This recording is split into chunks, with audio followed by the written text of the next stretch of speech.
All right, so intermittent fasting, why I do it, and what are the benefits, I guess.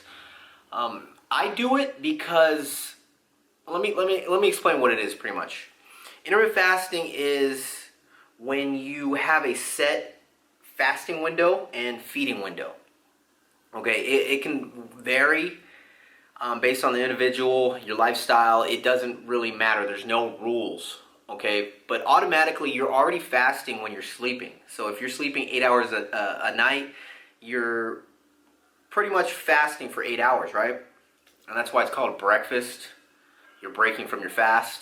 Okay, so sleeping is part of your fast. Okay, so if I sleep 8 hours and I fast, I tell you I fasted for 12 hours, 8 hours of that is included in that 12 hours. So upon awakening, I go 4 more hours. That's a total of 12 hours. Okay, so my schedule for my fasting ranges. It's like either anywhere between 12 to like 16-hour fasting window, and then the rest is my feeding window.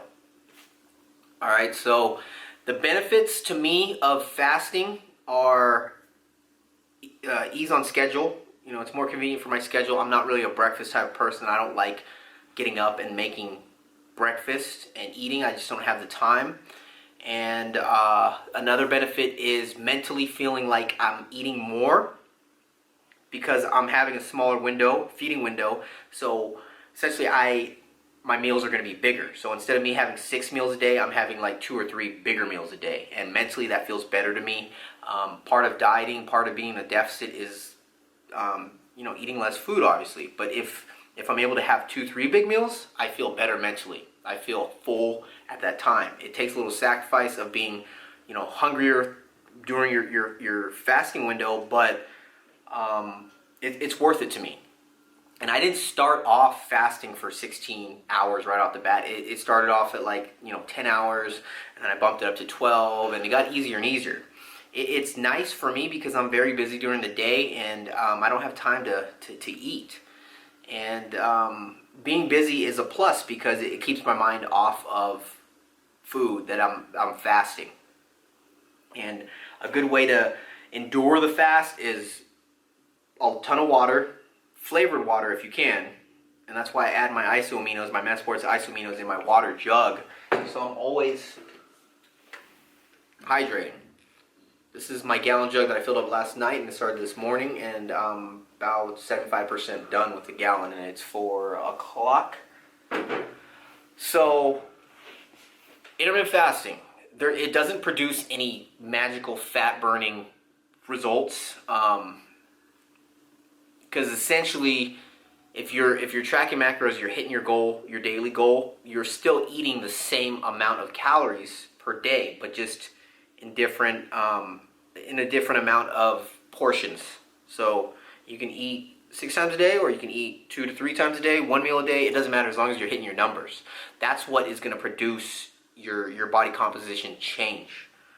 So if you're trying to cut, you need to be in a deficit for the day. If you're trying to bulk, trying to put on weight, you have to be in a surplus for the day. As I get deeper in a cut, I tend to want to fast less, so my fasting window is smaller because I'm hungrier and hungrier. But in the beginning, I'm able to from the start of my cut, I'm able to fast longer because I have more calories and my body fat's higher. So yeah, I think that's everything I needed to touch. Fasting doesn't give you magical results, magical fat loss results. At the end of the day, it's calories in, calories out. You need to be in a deficit or a surplus to change your body composition based on your goal. Okay? But if you're like me and you like eating bigger portion meals, fasting may be for you. And on top of that, you have a busy schedule.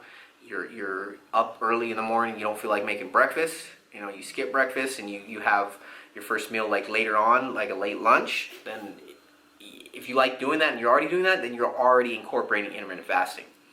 I think people overcomplicate intermittent fasting. and think there's a lot more to it, but it's very simple. It's just a scheduled protocol of your eating. Alright, so hope that helped.